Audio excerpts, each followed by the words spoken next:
یہ فرض نہیں ہے صرف، یہ بات پلے باندھیے، رمضان کے روزے یہ اسلام کا رکن ہے، جس طرح حج اسلام کا رکن ہے، جس طرح زکوٰۃ اسلام کا رکن ہے، جس طرح نماز اسلام کا رکن ہے، جس طرح لا الہ الا اللہ محمد رسول اللہ صلی اللہ علیہ وسلم کا اقرار کرنا اسلام کا رکن ہے، اسی طرح رمضان کے روزے بھی اسلام کا رکن ہے۔ ان کو معمولی نہیں سمجھنا چاہیے۔ ہر قسم کی حمد و ثنا اس اللہ ذوالجلال والاکرام کے لیے خاص ہے، جس کی بے انتہا توفیق سے، بے انتہا فضل سے، بے انتہا نوازش سے ہم رمضان المبارک میں داخل ہو رہے ہیں۔ انگنت، لاتعداد، لامحدود، بے انتہا درود و سلام ہو سید الاولین والآخرین، سید کائنات، فخر موجودات، احمد مجتبی، حضرت محمد مصطفیٰ صلی اللہ علیہ وسلم کی ذات گرامی پہ اللہ ذوالجلال والاکرام کی بے انتہا رحمت نازل ہوں ان پاکیزہ ہستیوں پہ جنہوں نے رمضان کی قدر کی، عبادات کا حق ادا کیا، اور رمضان ان سے اس کیفیت میں الوداع ہوا کہ وہ سارے کے سارے جنتوں کے وارث بن چکے تھے۔ اللہ ان سعادت مند لوگوں میں ہمیں بھی شامل فرما دے۔ توقع ہے کہ سوموار کو انشاءاللہ العزیز نماز تراویح کا اہتمام ہوگا۔ یہ رمضان یہ اللہ کا مہمان مہینہ ہے،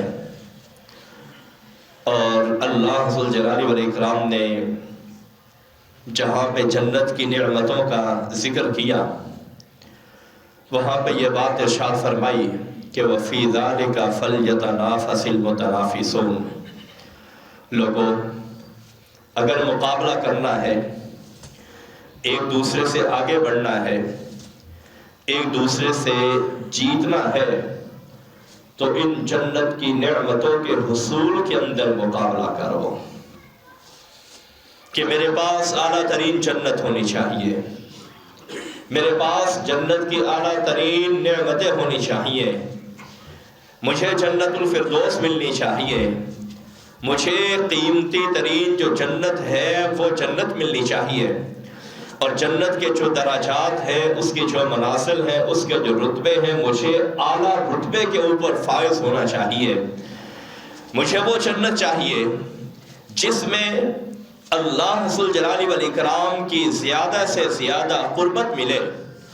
مجھے اس جنت کی تلاش ہونی چاہیے جو انبیاء کا مسکن ہے، مجھے اس جنت کی تلاش ہونی چاہیے جو رسولوں کا مسکن ہے، مجھے اس جنت کی تلاش ہونی چاہیے جو شہداء کا مسکن ہے، مجھے اس جنت کی تلاش ہونی چاہیے جو صدیقین کا مسکن ہے، مجھے اس جنت کی تلاش ہونی چاہیے جو اولیاء اللہ کا مسکن ہے۔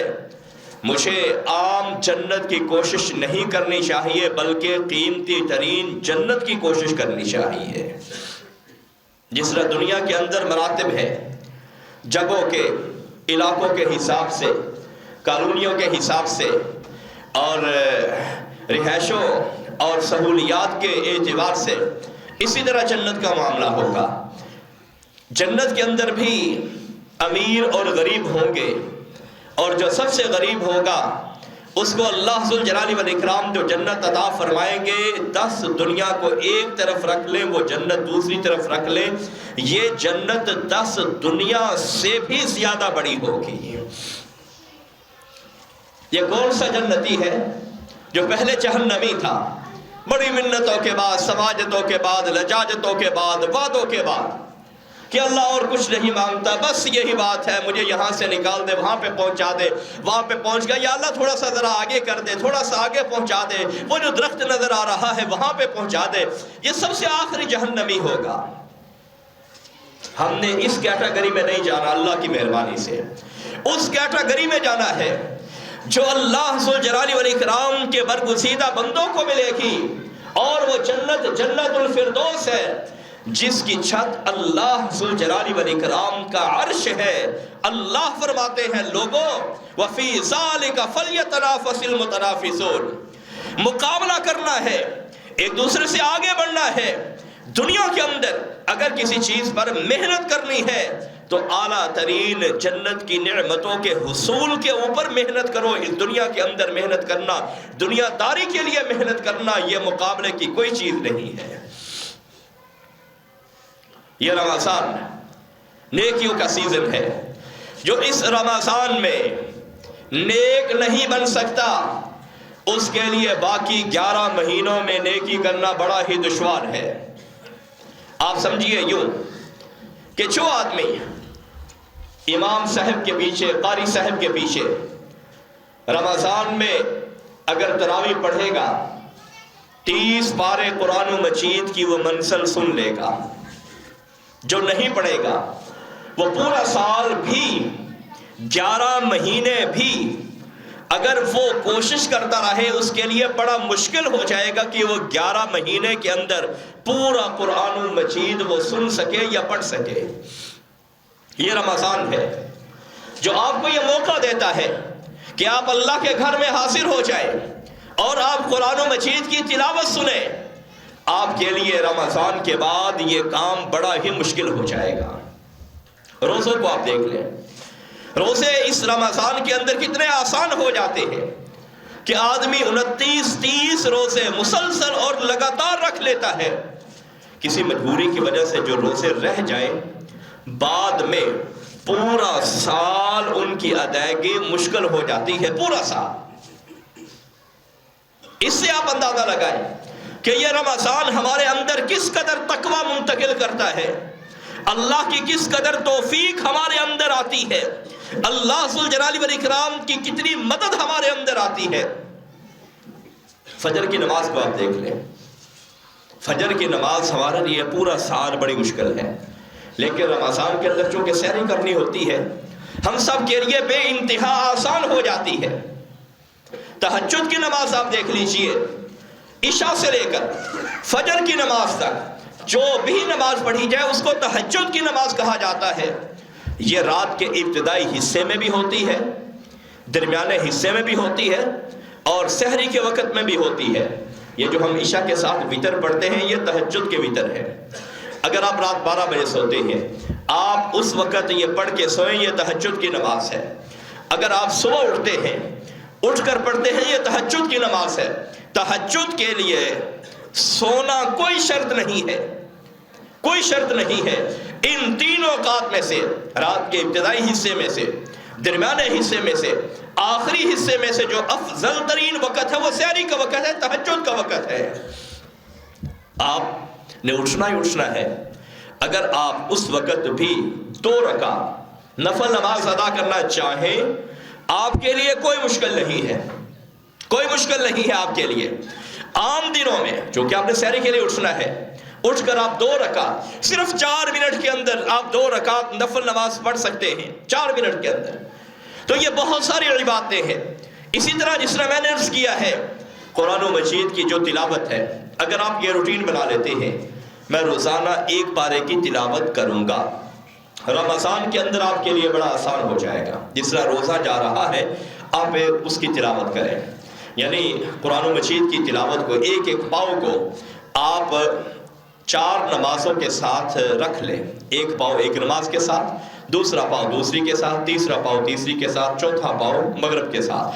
آپ کی یہ 4 نمازیں پوری ہو جائیں گی۔ 5ویں نماز آ تو اس کے بعد تراویح ہیں۔ آپ اگر قرآن و مجید کی تلاوت کرنا چاہیں وہ بھی آسان ہے آپ کے لیے، تراویح پڑھنا چاہیں وہ بھی آسان ہے، پڑھنی چاہیے۔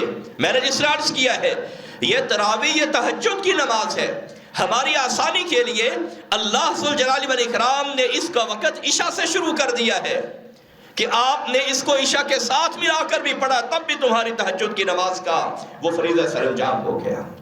یہ رمضان ایسا ہے جس میں صدقہ اور خیرات بڑا آسان ہو جاتا ہے۔ لوگوں نے روزے رکھنے ہوتے ہیں، عام دنوں میں انسان کی کیفیت کا علم نہیں ہوتا، لیکن رمضان کے اندر انسان کی کیفیت کا علم ہوتا ہے اور صدقہ خیرات اس رمضان کے اندر بے انتہا آسان ہو جاتا ہے۔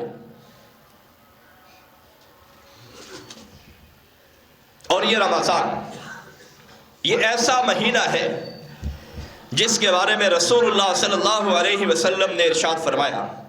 سیدنا ابو ہریرہ رضی اللہ تعالی عنہ بیان کرتے ہیں، سنن نسائی 2106 نمبر پر یہ حدیث موجود ہے. آپ نے ارشاد فرمایا اتاکم رمضان شہر مبارک، لوگو تمہارے پاس ایک ایسا مہینہ آنے والا ہے جو سراپائے برکت ہے. جس طرح میں نے عرض کیا ہے کس طرح سراپائے برکت ہے، نیکی آپ کے لیے آسان ہو جاتی ہے، صدقہ خیرات کرنا آسان ہو جاتا ہے، روزہ رکھنا 14 15 16 گھنٹے کا روزہ رکھنا یہ آپ کے لیے آسان ہو جاتا ہے. اب تو خیر ماشاءاللہ موسم بہت بہتر ہے، آپ تھوڑا سا پیچھے چلے جائیے، 5-10 سال پیچھے چلے جائیے، کتنی گرمیوں کے روزے تھے، حبس کے روزے، اگست کے روزے، جب سانس ہی واپس نہیں آتا.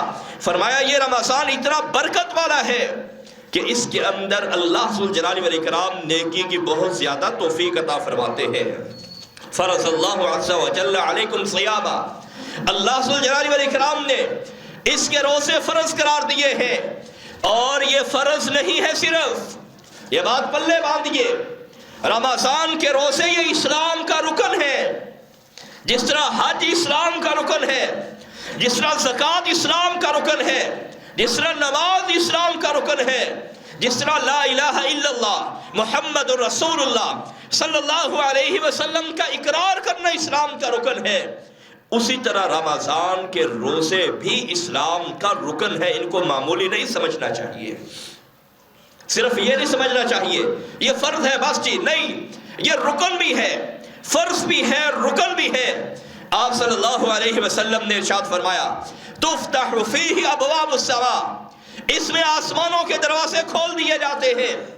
دوسری حدیث کے مطابق رحمتوں کے دروازے کھول دیے جاتے ہیں. تیسری حدیث کے مطابق جنت کے دروازے کھول دیے جاتے ہیں. اب جب جنت کے دروازے کھلے ہوں اور ہم جنت کو نہ حاصل کر سکے، ہماری محرومی نہیں تو اور کیا ہے. فرمایا وَتُغْلَقُ فِيهِ أَبْوَابُ الْجَحِيمِ، جہنم کے دروازے بند کر دیے جاتے ہیں. وَتُغَلُّ فِيهِ مَرَدَةُ الشَّيَاطِينِ، جو سرکش جن ہیں، سرکش شیاطین ہیں، ان تمام کو بیڑیوں کے اندر جکڑ کے قید کر لیا جاتا ہے. لِلَّهِ فِيهِ لَيْلَةٌ خَيْرٌ مِّنْ أَلْفِ شَهْرٍ، اس رمضان میں ایک ایسی رات آتی ہے، اس رات کی عبادت آپ ایک طرف رکھیے اور دوسری طرف آپ 1000 مہینے کی عبادت رکھیے. دونوں کو تولیے، دونوں کا توازن کیجیے، دونوں کا آپس میں مقابلہ کیجیے. فرمایا اس ایک رات کی عبادت 1000 مہینے کی عبادت سے افضل ہے. 83-84 سال کی عبادت ایک طرف آپ رکھیے، دوسری طرف صرف اس ایک رات کی عبادت رکھیے.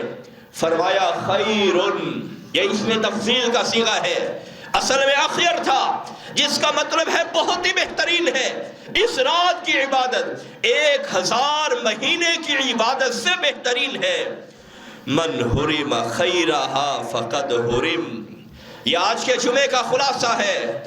فرمایا جس کی زندگی میں رمضان آیا اور اس رمضان نے اس کی زندگی میں کوئی تبدیلی رونما نہیں کی، کوئی انقلاب نہیں آیا، زندگی کا معمول چینج نہیں ہوا، یہ محروم کا محروم رہ گیا. فرمایا یہ ہر قسم کی خیر سے محروم رہ گیا. جب سیزن ہو، کسی چیز کا موسم ہو، آدمی موسم کی وہ چیز استعمال نہ کر سکے، سیزن کی چیز استعمال نہ کر سکے، جس طرح وہ محروم ہوتا ہے اسی طرح وہ بندہ محروم ہے جو رمضان آیا، اس کی زندگی میں گزرا، 29-30 دن گزرے، رمضان گیا، جس طرح وہ رمضان سے پہلے تھا اسی طرح وہ رمضان کے بعد رہا. مستدرک حاکم کی صحیح روایت ہے، حضرت سیدنا کعب بن عجرہ رضی اللہ تعالی عنہ بیان کرتے ہیں، رسول اللہ صلی اللہ علیہ وسلم نے ارشاد فرمایا احضروا المنبر، ممبر کو لاؤ. ممبر لایا کیا؟ فلما ارتقى درج قال آمین، آپ ایک سیڑھی پر چڑھے، آپ صلی اللہ علیہ وسلم نے کہا آمین. استجب کے معنی میں ہے اللہ قبول کر لے. آپ فارغ ہوئے. صحابہ نے پوچھا اللہ کے رسول صلی اللہ علیہ وسلم خلاف معمول آج ہم نے آپ کی زبان مبارک سے یہ آمین کا کلمہ سنا ہے, ہمیں بات سمجھ نہیں آئی کہ آپ نے کس بات کے اوپر, کس دعا کے اوپر آمین کہا ہے. رسول اللہ صلی اللہ علیہ وسلم نے ارشاد فرمایا ان جبریل عرضنی فقال. بات یہ ہے جب میں ممبر پہ چڑھ رہا تھا جبریل امین علیہ السلام کی تشریف آوری ہوتی ہے اور وہ سید الملائکہ جو فرشتوں کے سردار ہیں, نوری مخلوق کے تاجدار ہیں, وہ کہنے لگے بعد من ادرک رمضان فلم یغفر له. وہ آدمی اللہ کی رحمت سے دور ہو گیا جس کی زندگی میں 2024 کا رمضان آیا اور اس نے اپنے آپ کو معاف نہ کروایا, اپنے آپ کو جہنم سے آزاد نہ کروا سکا, اپنے گناہوں کو نہ بخشوا سکا, اللہ کے سامنے خشیت کے ساتھ, لجاجت کے ساتھ, منت اور سماجت کے ساتھ اپنے گناہوں کو نہ معاف کروا سکا. ایسا بندہ اللہ کی رحمتوں سے دور ہو گیا, دور ہو جائے. محمد رسول اللہ صلی اللہ علیہ وسلم فرماتے ہیں جبریل امین نے بد دعا کی ہے, میں نے کہا ہے کہ یا اللہ جبریل امین نے جو کہا ہے اس کو قبول کر لے. اب ذرا غور کیجیے, بد دعا کرنے والے جبریل امین ہو جن کا کوئی بھی گناہ نہیں ہے, فرشتوں کا گناہ نہیں ہوتا, ان کے اندر گناہ کرنے کی طاقت ہی نہیں ہے, سکت ہی اللہ نے نہیں رکھی, اور آگے آمین کہنے والے کل کائنات کے سردار حضرت محمد رسول اللہ صلی اللہ علیہ وسلم ہو, کیا وہ بد دعا قبول نہیں ہوگی؟ کیوں نہیں ہوگی؟ اللہ ان دو عظیم شخصیات کی دعا یا بد دعا کو کیوں نہیں قبول کرے گا؟ یقینی طور پہ قبول کرے گا. یعنی وہ بندہ جس کی زندگی میں رمضان آیا اور عید کا اعلان ہوا, اس کے باوجود اس کے پلڑے کے اندر گناہ موجود ہے, ظلم موجود ہے, بغاوتیں موجود ہے, عصیان موجود ہے, نافرمانی موجود ہے, فسق موجود ہے, فجور موجود ہے, اللہ کی حدود کی پامالی موجود ہے, کچھ بھی یہ معاف نہیں کروا سکا. ایسا بندہ اللہ کی رحمتوں سے دور ہو گیا, یقینی طور پر اللہ ذوالجلال والاکرام نے اس کو رحمتوں سے دور کر دیا ہے. اس لیے اس رمضان کو معمولی نہیں سمجھنا چاہیے, اس کے لیے تیاری کرنی چاہیے. تیاری کیا ہے؟ میں نے عرض کیا ہے مناسب غذا رکھیں. اگر آپ بھرپور افطاری کریں گے اس کا آپ کو یہ نقصان ہوگا, نماز تراویح کے اندر قیام آپ کے لیے بوجھل ہو جائے گا.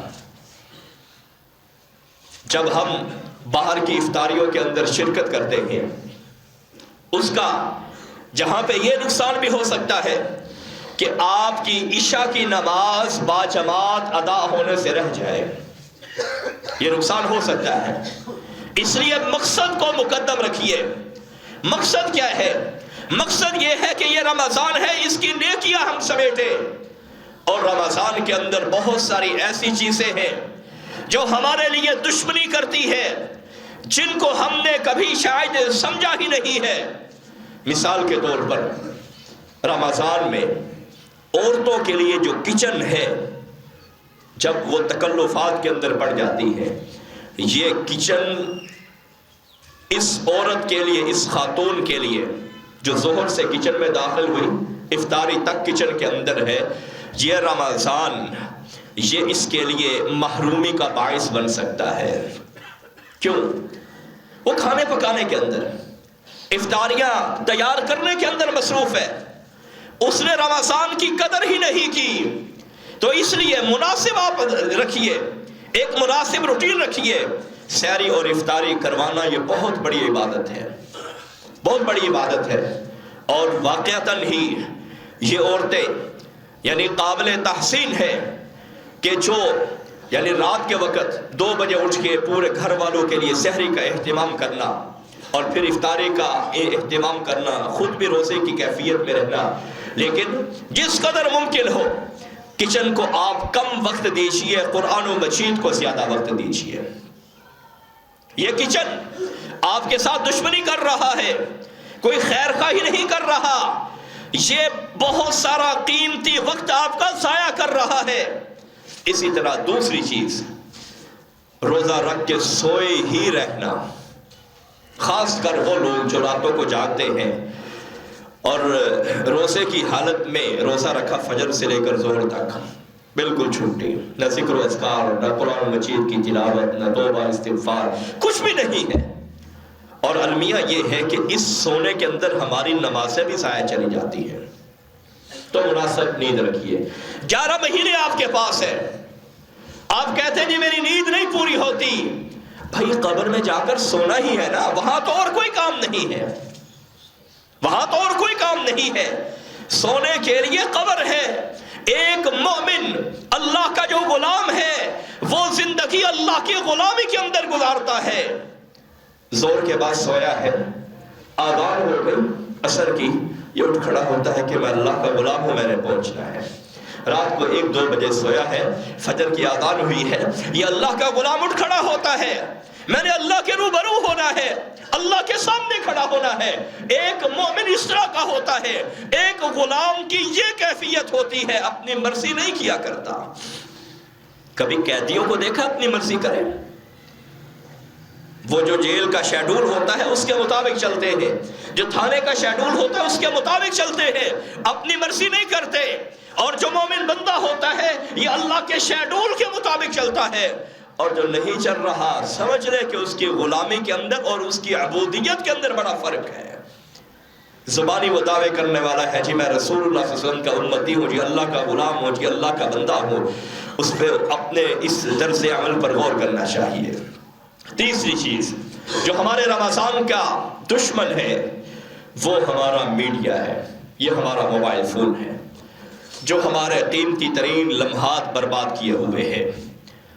اور بربادی ہو اس سیاست کی جس نے ہر بندے کو سیاستدان بنا دیا، ہر بندہ اسی چیز کے اندر ہے، ذکر و اذکار سے چھٹی، توبہ استغفار سے چھٹی، تلاوت قرآن سے چھٹی، دعا سے چھٹی۔ اس لیے رمضان کے اندر اس سوشل میڈیا سے، الیکٹرونک میڈیا یا ان چیزوں سے آپ دور رہیے۔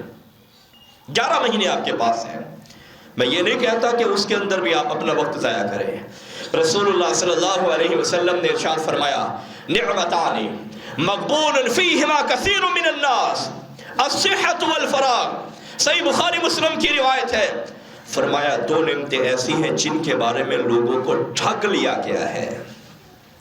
ٹھگنا کیا ہوتا ہے؟ 5 روپے کی چیز دے کے 1000 روپیہ وصول کر لینا، یہ ٹھگنا ہوتا ہے۔ ہم جو وقت دیتے ہیں وہ ایسے ہی ہے گویا ہم نے 1000 روپے کی چیز دی ہے اور اس کے عوض میں ہم نے کیا لیا ہے؟ 5 روپے لیے ہیں۔ یہ جو ہم ہر وقت ٹویٹر پہ اور فیس بک اور انسٹاگرام اور یہ سٹیٹس لگانے پہ واٹس ایپ کے اوپر، کیا فائدہ ہے ان کا؟ اگر آپ نہیں لگاتے تو آپ کو کیا نقصان ہے؟ یہ وہ چیزیں ہیں جس میں ہم بڑا ہی گھاٹا کرتے ہیں۔ 1000 روپیہ دے کے ہم 5 روپے کی چیز خرید رہے ہیں۔ 1000 روپیہ دے، کون ہم کو عقل مند کہے؟ تو یہ رمضان بڑا ہی قیمتی ہے، اس کے لیل و نہار، اس کے دن و رات، اس کے سارے لمحات، سحری کے اوقات، افطاری کے اوقات، رات کے اوقات بے انتہا عظیم ترین ہے۔ دعا کیجئے، مانگیے اللہ ذوالجلال والاکرام سے، اپنے ہاتھوں کو پھیلائیے، اپنی جھولے کو پھیلائیے، اللہ سے باتیں کیجئے جس طرح آپ کسی جگری دوست سے باتیں کرتے ہیں، اللہ سے اس طرح باتیں کیجئے جس طرح آپ اپنے والدین سے، اپنے بہن بھائی سے، جن کو آپ سمجھتے ہیں میرا یہ خیر خواہ ہے، اللہ ذوالجلال والاکرام سے اس طرح باتیں کیجئے۔ یقین کیجئے اللہ ذوالجلال والاکرام آپ کو بیار و مددگار نہیں چھوڑے گا، اور اس کا طریقہ دعا کا ہے۔ دعا کیجئے، اذان کے بعد دعا کیجئے، نماز کے بعد دعا کیجئے، سحری کے اوقات میں دعا کیجئے، افطاری سے پہلے دعا کیجئے، رات کے اوقات میں دعا کیجئے، اپنے لیے، اپنی اولاد کے لیے، ملک و ملت کے لیے، اپنے دوست و احباب کے لیے، باقی جن کے بارے میں آپ ضرورت محسوس کرتے ہیں آپ ضرور دعا کا اہتمام کیجئے۔ اور رمضان یہ توبہ اور استغفار کا مہینہ ہے، تنہائی میں بیٹھ کے، خلوت میں بیٹھ کے اپنے گناہوں کو یاد کیجئے اور یہ سوچئے کہ نہیں معلوم موت کا بلاوا کب آ جائے، میں نے جو قبر کے اندر ٹفن لے کر جانا ہے، جو میرا زیادہ راہ ہے، رستے میں خرچ کرنے کے لیے جو چیز ہے، میری نیکیاں میرے پاس کتنی ہے، ذرا سوچئے، ٹٹولیے، دیکھیے آپ نے اپنی زندگی میں اللہ کو راضی کرنے کے لیے کتنے کام کیے ہیں۔ اپنی زندگی پہ نگاہ دوڑائیے، اپنے ماضی کو دیکھیے، میں نے کتنے کام اللہ کے لیے کیے ہیں، کتنے کام لوگوں کو دکھانے کے لیے کیے ہیں۔ تو یہ رمضان ہمیں دعوت دے رہا ہے، رات کے اوقات میں آپ تنہائی میں بیٹھ کر، مسجد بہترین جگہ ہے، بہترین جگہ ہے۔ اور چھٹی چیز جو رمضان کا بہت بڑا دشمن ہے وہ بازار ہے، شاپنگ کرنا۔ آپ آخری یہ جو عشرہ ہوتا ہے جو سب سے عظیم ہوتا ہے، ہماری مسجدوں کی رونقیں کم ہو جاتی ہیں، کچھ اعتکاف والے احباب تشریف لے آتے ہیں، ان کی وجہ سے کوئی رونقیں بڑھ جاتی ہیں، لیکن ہمارے جو بازار ہوتے ہیں شیطان ان کو آباد کروا دیتا ہے، شاپنگیں ہو رہی ہیں، بڑا بڑا وقت برباد ہو رہا ہے۔ تو اس لیے ابھی 1-2 دن باقی ہے، سوموار کی شام تک آپ کے پاس 3 دن کا وقت ہے، اگر گنجائش موجود ہے، مناسب خیال کرتے ہیں تو یہ 3 دن آپ کے پاس موجود ہے، آپ یہ ابھی سے شاپنگ کر لیں تاکہ رمضان کے اندر یہ بازار جانے کی آپ کو نوبت نہ آئے۔ اگر جانے کی نوبت بھی آتی ہے کسی ایسے وقت کا انتخاب کیجئے کہ آپ کا کم وقت صرف ہو، تھوڑا وقت آپ کا صرف ہو، رش کے اندر آپ جائیں گے، ظاہر بات ہے آپ کا زیادہ وقت صرف ہوگا، تو اس رمضان کو غنیمت سمجھیے، غنیمت سمجھیے اس رمضان کو۔ اگر آپ کو قرآن و مجید کی چھوٹی چھوٹی صورتیں نہیں آتی، آپ 15 صورتیں یاد کر لیں، چھوٹی چھوٹی صورتیں یاد کر لیں، آخری جو پاؤ ہے اس پاؤ سے جو آپ سمجھتے ہیں کہ میرے لیے یہ آسان ہے، یوٹیوب کے اوپر آپ کو لاتعداد قراء کی آپ کو آڈیوز بھی مل جائیں گی، ویڈیوز بھی مل جائیں گی، آپ ان کو بار بار سنتے رہیں۔ چھوٹی چھوٹی صورتیں، ایک پاؤ یاد کر لیں، آدھ پاؤ یاد کر لیں، یا قرآن و مجید کا باقی حصہ ہے وہ یاد کریں۔ اگر کسی کو آیت الکرسی نہیں آتی وہ یاد کریں، کسی کو دعائے استخارہ نہیں آتی وہ یاد کریں۔ تو اس رمضان کو غنیمت سمجھنا چاہیے۔ اللہ ذوالجلال والاکرام مجھے اور آپ کو، ہم سب کو، جو کچھ میں نے کہا آپ نے سنا، ہم سب کو اس پر عمل کرنے کی توفیق عطا فرمائے۔